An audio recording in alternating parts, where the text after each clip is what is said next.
In the winter of 1931, the United States was already a nation pushed to its breaking point, a country staggering under the immense weight of the Great Depression, where economic collapse was not measured in statistics but in hunger, exhaustion, and fear that seeped into daily life.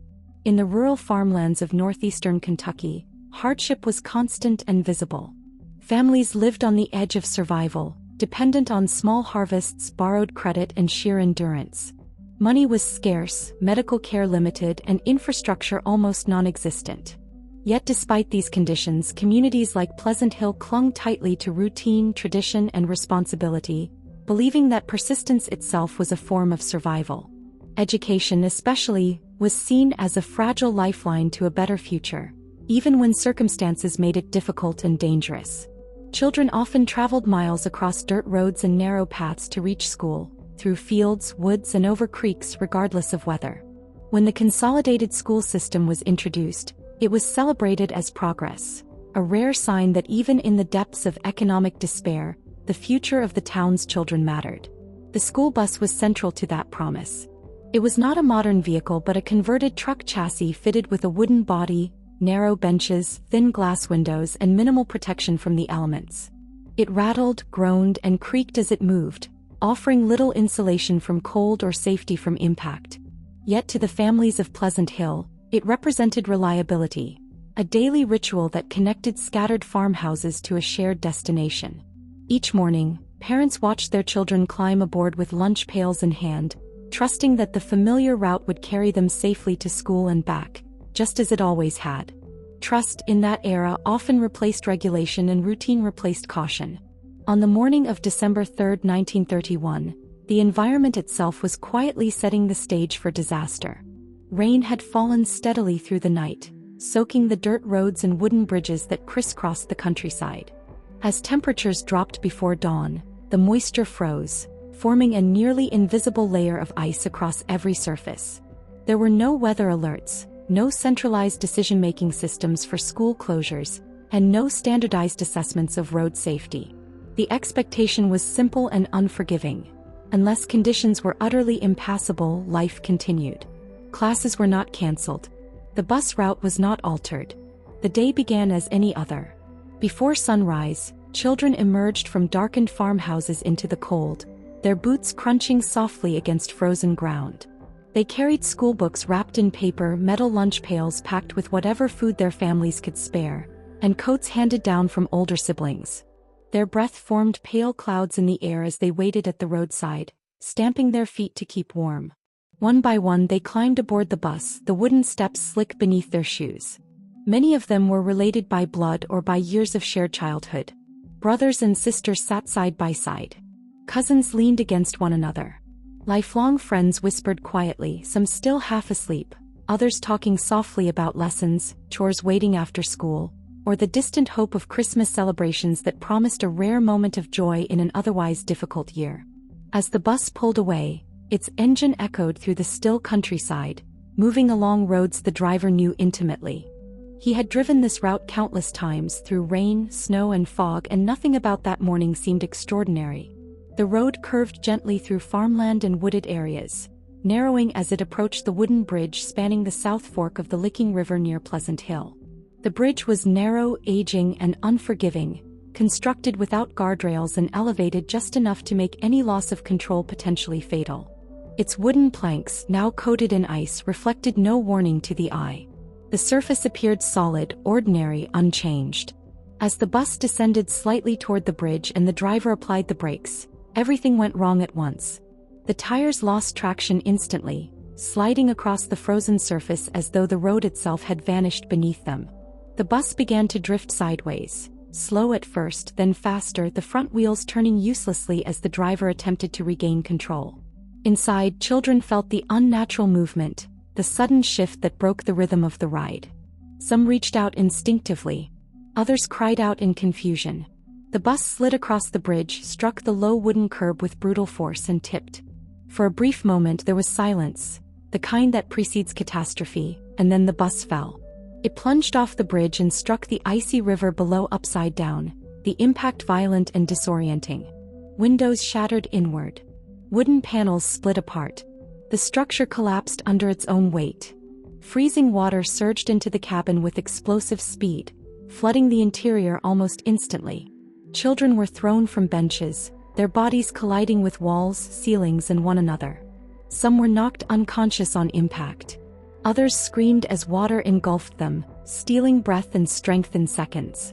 Inside the submerged wreckage, terror and confusion became absolute.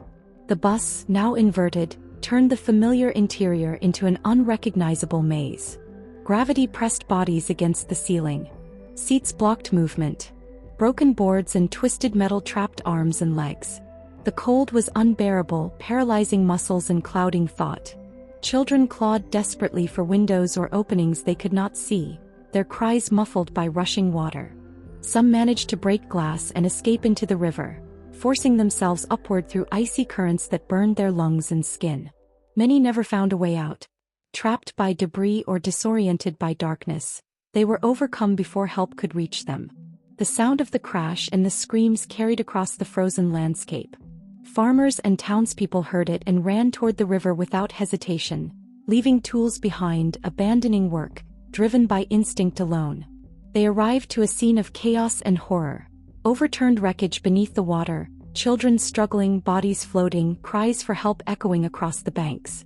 With no rescue equipment and no training, they entered the freezing river, tying ropes around their waists to keep from being pulled under.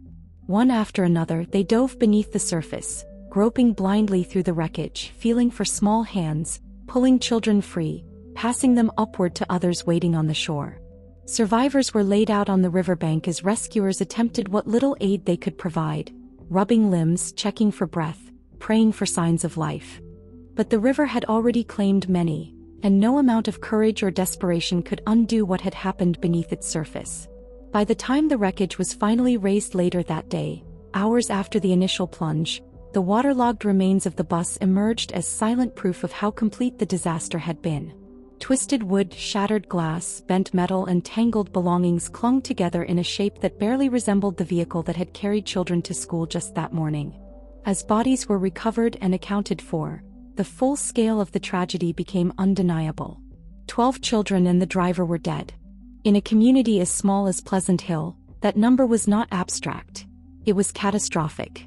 It meant entire families erased of laughter, kitchens left quiet, farmhouses emptied of the sounds that had once filled them before dawn. Nearly every family in the area was affected directly or indirectly. Some lost children. Others lost nieces, nephews, cousins, classmates, neighbors. Grief was not confined to a single household. It settled over the entire town like a permanent fog. Homes fell silent in ways that could not be explained to those who had not lived through it. Parents returned to houses where lunch pails still sat packed, coats still hung by doors, and beds remained neatly made, untouched and waiting. Mothers and fathers stared at empty rooms, replaying the last words spoken that morning, the last instructions given, the last goodbye waved from a doorway or roadside.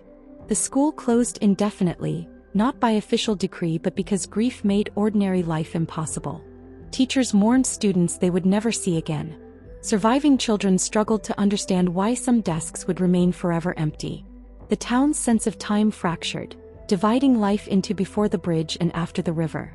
Funerals followed one after another, sometimes overlapping, sometimes held on consecutive days. The small churches filled beyond capacity with neighbors standing shoulder to shoulder in silence.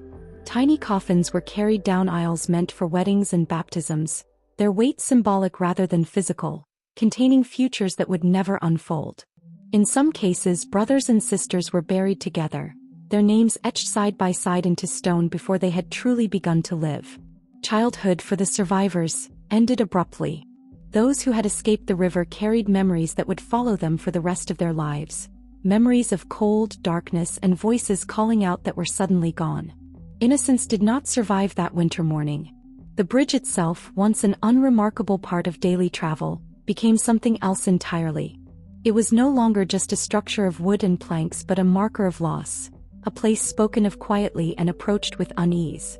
Parents avoided it when possible. Children were warned about it long before they understood why.